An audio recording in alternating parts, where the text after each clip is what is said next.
Hey everybody, I'm here with Sigma's ROX 12 GPS computer. Now this isn't a review because we've already done one of them, and a link to it will magically appear now to take you to it if you're interested. It's also in the description below.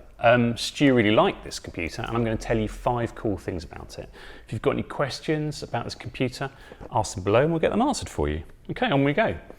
Number 1, it comes in a cool box. Okay, it's not a real one of the 5, but it does come in a cool box. Look at this. I need some heavenly chorus music for this. There we go. Yeah, well, I was impressed anyway. So I'll take it out and we'll move on to number 1 for real. Starting with number 1, the cool box is full of stuff. Now, this really is one of the 5. You get a whole bunch of stuff in here with the ROX 12. I mean, you get the computer, of course, but you also get loads of things. You get an out front mount. That's not unusual, but you also get the GoPro mount that goes with it, which definitely is. And you get not 1 but 2 extra stem mounts for your other bikes, and you get a speed and cadence sensor in there too, and a heart rate monitor, and you even get a lanyard to stick on the bottom just in case it goes for a ghost ride when you're out. And they didn't even skimp on the USB cable. It's a really nice long one. So well done Sigma, everything you need.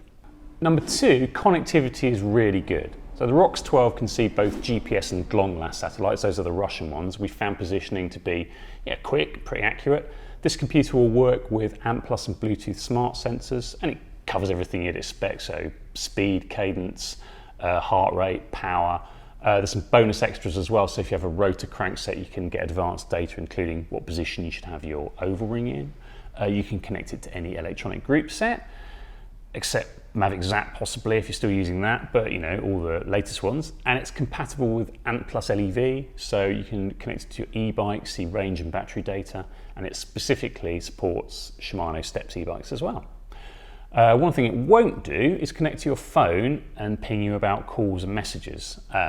You might miss that, but frankly, mostly I ride to get away from stuff like that, so it's one less thing to turn off. Cool thing number 3, it's super customizable. So out of the box, the ROX is set up with 4 different cycling profiles, and within each of them, you get 6 different data pages, and within each of them, you get up to 10 different metrics. And you also get a navigation page and a workout page and a lap page as well. Now, if you delve into a data page, you can change the number of things you can see, of course, but you can also change the grid so that the things that you want to pay more attention to are bigger on the screen. So a map or an elevation profile can take up a big chunk of the screen, or you can just, make your speed a really big number if that's what you like. Whatever numbers you like to look at, you're going to be fine here. You're going to be set up just the way you like, and if 4 different profiles aren't enough, you can even add more.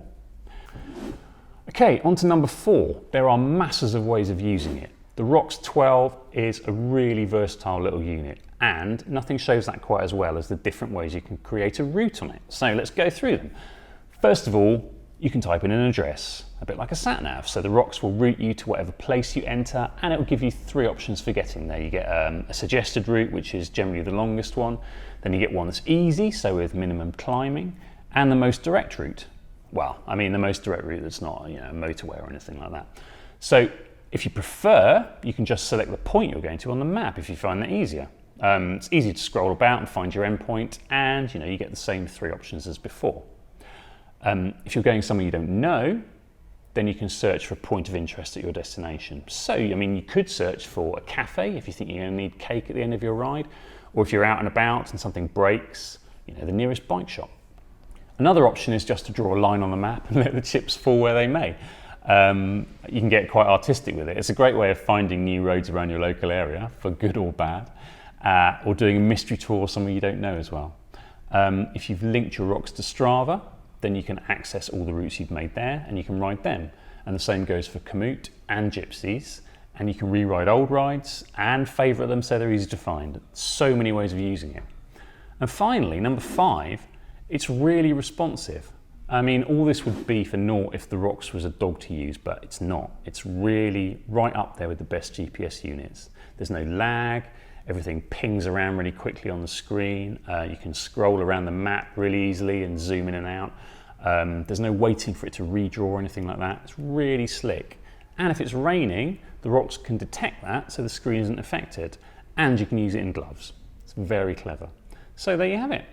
That's the ROX 12, it has a lot going for it. It is a genuine player at the top of the market. Stu really liked it, gave it 9 out of 10. If you want to read the full review, then head down to the description below for a link. And if you've enjoyed this, don't forget to like the video and subscribe for more. Cheers for watching.